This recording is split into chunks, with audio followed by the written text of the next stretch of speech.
कंगाली की कगार पर खड़े पाकिस्तान की मुश्किलें खत्म होने का नाम ही नहीं ले रही हैं। देश की जनता महंगाई की मार से बेहाल है और रोटी पानी को लेकर दूध चाय के लिए मोहताज नजर आ रही है। पहले से ही परेशान आम लोगों को अब यहां पेट्रोल और डीजल की कीमतों में हुए इजाफे ने एक और झटका दे दिया है। पाकिस्तान सरकार ने पेट्रोल डीजल की कीमतों में बड़ी बढ़ोतरी की। पाक सरकार ने पेट्रोल के दाम में 22 रुपए 20 पैसे की बढ़ोतरी कर दी और इस बढ़त के बाद यहां पेट्रोल 272 रुपए प्रति लीटर हो गया है। इसके साथ ही डीजल का दाम 17 रुपए 20 पैसे बढ़ाया गया है। अब यहां डीजल 280 रुपए प्रति लीटर हो गया है। सिर्फ पेट्रोल डीजल ही नहीं बल्कि रसोई गैस के दाम भी यहां आसमान पर पहुंच चुके हैं। रोजमर्रा की जरूरत का सामान जैसे आटा यहां 120 रुपए प्रति किलो है। दूध 210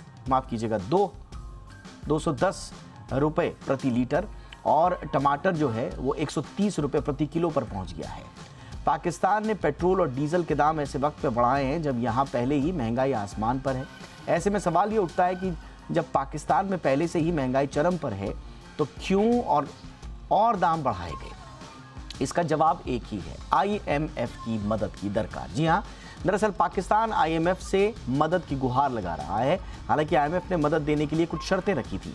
IMF ने खास तौर पर गैर जरूरी सब्सिडी को खत्म करने के लिए आमदनी का स्थायी स्रोत तलाशने के लिए कहा था, जिसका नतीजा ये है कि अब पेट्रोल और डीजल पर सब्सिडी खत्म की जा रही है।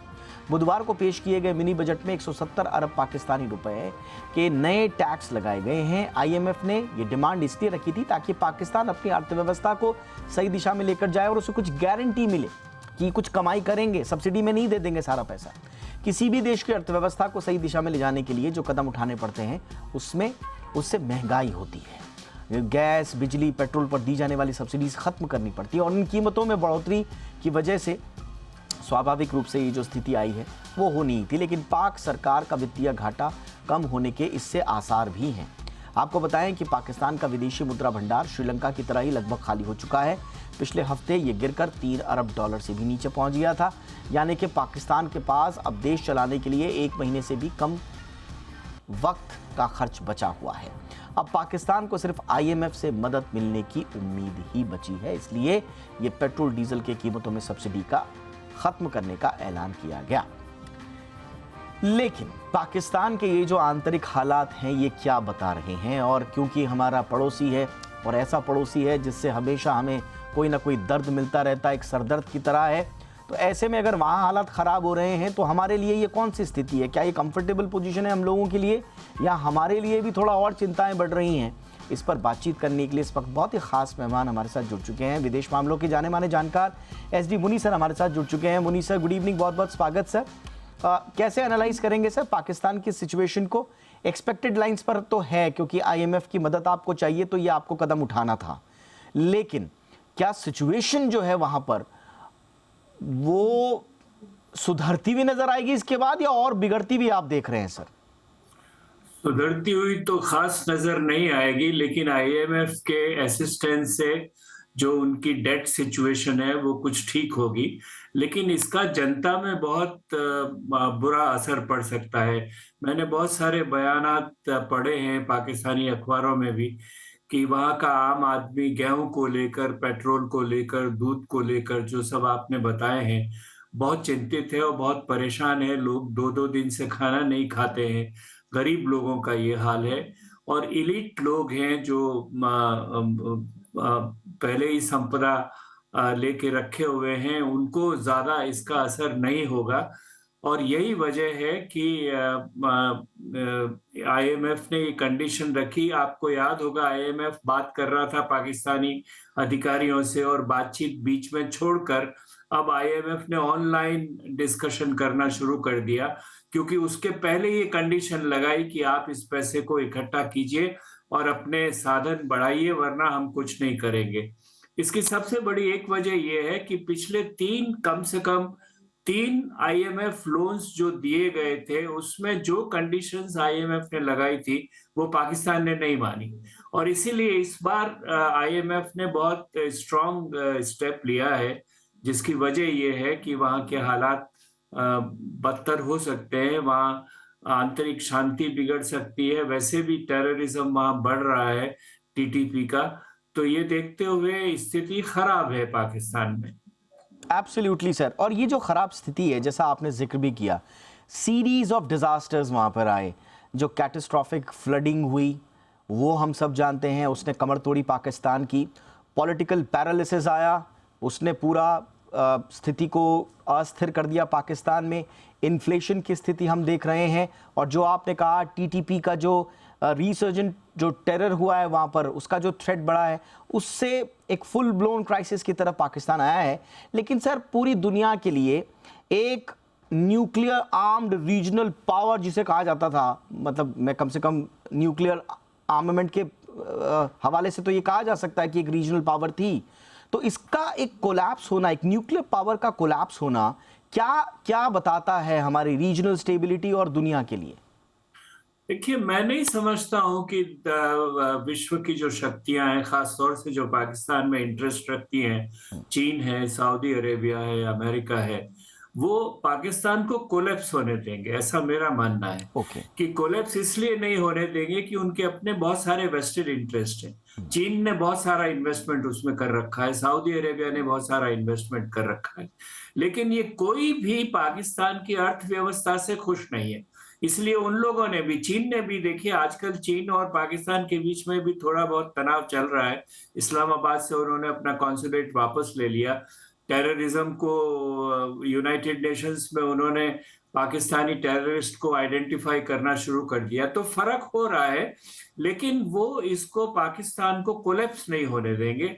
और सही मायने में अगर हम सोचें तो पाकिस्तान का कोलैप्स होना हमारे लिए भी अच्छा नहीं है, क्योंकि उसका स्पिल ओवर जो है वो हमारी तरफ आएगा, और कोई देश नहीं है जो उसको संभाल पाएगा। जब जब पाकिस्तान में संकट पैदा हुआ है, हाँ। पॉलिटिकल क्राइसिस आई है, तो लोग भाग के यहाँ आए हैं और यहाँ शरण दे के यहाँ हमारे ऊपर दबाव उसका बढ़ा है। इसलिए हमको ये सोचना चाहिए कि इसके जो परिणाम होंगे वो हमारे लिए भी अच्छे नहीं है। लेकिन मैं समझता हूं कि कोलैप्स नहीं होने देंगे, प्रेशर पाकिस्तान पर बढ़ेगा, और पाकिस्तान को ये मालूम है अब कि उस प्रेशर का उनको रेस्पॉन्स देना पड़ेगा। बिल्कुल आपने सही कहा कि हमारे लिए भी ये चिंता का विषय तो है, लेकिन सर हम कर क्या सकते हैं? भारत अभी किस स्थिति में है? ठीक है, उनके जो वेस्टर्न अलायंस हैं और चाइना है, वो तो चलिए उनको कोलैप्स होने नहीं देगा क्योंकि उनके इंटरेस्ट, उनके स्टेक्स वहाँ पर हैं। बट भारत के लिए क्या है? हम स्थिति को बिगड़ता हुआ देख भी नहीं सकते हैं, और खुले तौर पर हम कुछ मदद का हाथ आगे बढ़ा दें, ऐसी स्थितियां भी नहीं हैं। तो हमें क्या करना होगा भारत को? नहीं, आप ठीक कह रहे हैं, वो हमारी मदद ओपनली लेंगे भी नहीं। आपको याद होगा जब कश्मीर में भूकंप आया था पहले, कुछ साल पहले, तो हमने मदद ऑफर की थी। उन्होंने कहा आपके हेलीकॉप्टर और जहाज जो आएंगे वो इंडियन झंडा लगा के नहीं आने चाहिए। तो इस तरह की बकवास पाकिस्तान करता है क्योंकि उसकी अपनी आइडेंटिटी का सवाल है। लेकिन अभी पिछले कुछ दिनों में पाकिस्तान गुहार कर रहा है हिंदुस्तान से कि हमसे बातचीत करो, हमारे साथ नॉर्मल संबंध रखो। कश्मीर का मसला उछालते हैं वो, क्योंकि फौज का प्रेशर भी है उनके ऊपर, लेकिन बात करने की गुहार कर रहा है। और मैं समझता हूं कि हमारी तरफ से भी ये बात सोची जा रही है कि कहां तक हम पाकिस्तान से बातचीत शुरू करें, और अगर व्यापार वगैरह शुरू हो तो उससे पाकिस्तान को थोड़ी बहुत मदद मिलेगी, राहत मिलेगी, क्योंकि और सारे रास्ते जो है पाकिस्तान के, जैसा मैंने कहा चीन के साथ भी, सऊदी अरेबिया के एक प्रिंस ने कहा कि देखिए पाकिस्तान का एलीट जो है वो बहुत भ्रष्ट है, वो एक रेंटियर इकोनॉमी को चलाता है, उस पे किराया वसूल के खाते हैं। और आप, मुझे गालिब का शेर याद आ रहा है, कर्ज की पीते थे मैं और सोचते रहते थे हाँ रंग लाएगी हमारी फाका मस्ती एक दिन।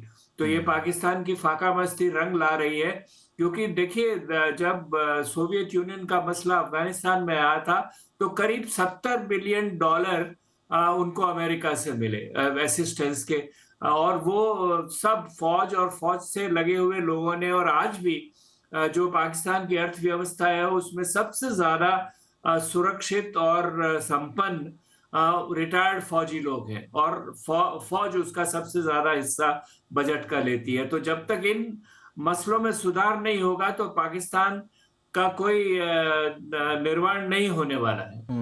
Absolutely sir. अच्छा, भारत के साथ एक और प्रॉब्लम ये हो गई है सर कि सिर्फ पाकिस्तान का मसला नहीं है। आप श्रीलंका उठा के देख लीजिए, वहाँ पर क्राइसिस, बांग्लादेश में क्राइसिस, नेपाल में पॉलिटिकल अनस्टेबिलिटी लगातार बढ़ती जा रही है और वहाँ पर जो एक्सचेकर का जो बोझ है वो अलग बढ़ रहा है। और ऐसे में अब अफगानिस्तान जब से वहाँ पर तालिबान ने टेक ओवर किया है, वहाँ पर अनस्टेबिलिटी है, एक डिस्ट्रेस है, एक ट्रस्ट की भी डेफिसिट है बहुत बड़ा। और ऐसे में पाकिस्तान, तो अब ये भारत के लिए ओवरऑल टैकल करने के लिए सर हमारी नीति क्या होनी चाहिए? क्या हम सिंगल टैकल शुरू करें, पाकिस्तान को अलग, बाकी पड़ोसियों को अलग, या एक कॉम्प्रिहेंसिव नीति हो जिसमें हम सारे पड़ोसी देशों को टैकल करने की नीति बनाएं सर?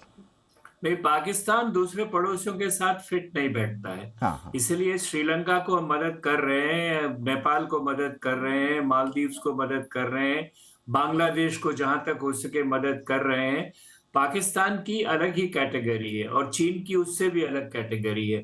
तो इन दो पड़ोसियों को साथ किसी के नहीं मिलाया जा सकता है। हमें जहां तक संभव है, श्रीलंका की हमने मदद की है और बहुत सारी मदद की है, और जहां तक संभव है इन सब देशों की मदद करनी चाहिए। पाकिस्तान को साफ कहना चाहिए, जैसा हमने कहा भी है, कि जब तक टेररिज्म को बंद नहीं करेंगे और एक हॉस्टिलिटी का जो एटीट्यूड है वो खत्म नहीं होगा, तब तक पाकिस्तान से मधुर संबंध नहीं हो सकते हैं। हालांकि उन्होंने अगर गुजारिश की है तो नॉर्मल संबंध बनाने की तरफ हमें भी कैलकुलेटेड रिस्पांस देना चाहिए। Calculated response. एक आखिरी सवाल सर मेरा आपसे, कैलकुलेटेड रिस्पांस किस रूप में हो? और ये जो टीटीपी का उदय वहां पर हो गया है, आतंकवाद जबरदस्त तरीके से वहां पर पाकिस्तान में सिर उठा रहा है, स्वाभाविक रूप से वो हमारे लिए सिक्योरिटी के इश्यूज भी क्रिएट कर रहा है। तो हमारे लिए अभी क्राइसिस ये कूटनीतिक वाला ज्यादा है या सिक्योरिटी वाला ज्यादा लग रहा है सर आपको? नहीं, सिक्योरिटी वाला तो है ही है, क्रॉस बॉर्डर टेररिज्म तो है ही है, लेकिन टीटीपी का जो टेररिज्म है वो पाकिस्तान पे ज्यादा भारी पड़ रहा है। और इसीलिए पाकिस्तान उलझा हुआ है कि क्या करना चाहिए। यही वजह है कि उन्होंने बातचीत हमसे करने के लिए रिक्वेस्ट किया था। तो सिक्योरिटी का मामला पहला है, लेकिन टीटीपी से पाकिस्तान को उलझने दीजिए। पाकिस्तान ने उसको खड़ा किया है और अब उनके अफगानिस्तान में अलकायदा के साथ उनकी जड़ें हैं, वो पाकिस्तान संभाले, पाकिस्तान उसको बिगाड़ रहा है। लेकिन जहां तक दूसरा प्रश्न है, डिप्लोमेसी का प्रश्न है, वो एक बात से बात चले, अगर वो बात करना चाहते हैं तो मैं समझता हूं हमें कोई रास्ता निकालकर उनसे बातचीत शुरू करनी चाहिए। और बातचीत शुरू करने का मतलब ये नहीं है कि हम अपनी इंटरेस्ट और अपनी कंडीशंस को कॉम्प्रोमाइज करें, लेकिन बातचीत पहले भी होती थी, अटल बिहारी जी ने भी की, मनमोहन सिंह ने भी की, इसलिए बातचीत मोदी जी ने भी उसके प्रयास किए। तो अगर वो बातचीत करने को कह रहे हैं तो हमें उसके ऊपर सोचना चाहिए और पॉजिटिव रिस्पांस देना चाहिए। एब्सोल्युटली। तो कुल मिला के पाकिस्तान चारों तरफ से एक बड़े क्राइसिस से घिर चुका है। टीटीपी का उदय पाकिस्तान के भीतर उसके लिए टेररिज्म से जुड़ी, सुरक्षा से जुड़ी संबंधी प्रॉब्लम्स क्रिएट कर रहा है। तो वहाँ पर जो इकोनॉमिक क्राइसिस है वो उसके ओवरऑल इकोनॉमी की क्राइसिस बनकर उभर रहा है। अब कैसे निपटता है पाकिस्तान, ये तो वहाँ के हुक्मरान जाने, लेकिन जनता वहाँ की परेशान है। और ऐसे में भारत की क्या भूमिका हो सकती है, इस पर हमने विस्तार से चर्चा करी। Thank you so much sir, आपने वक्त निकाला मुनी सर हमारे दर्शकों के लिए। Thank you sir.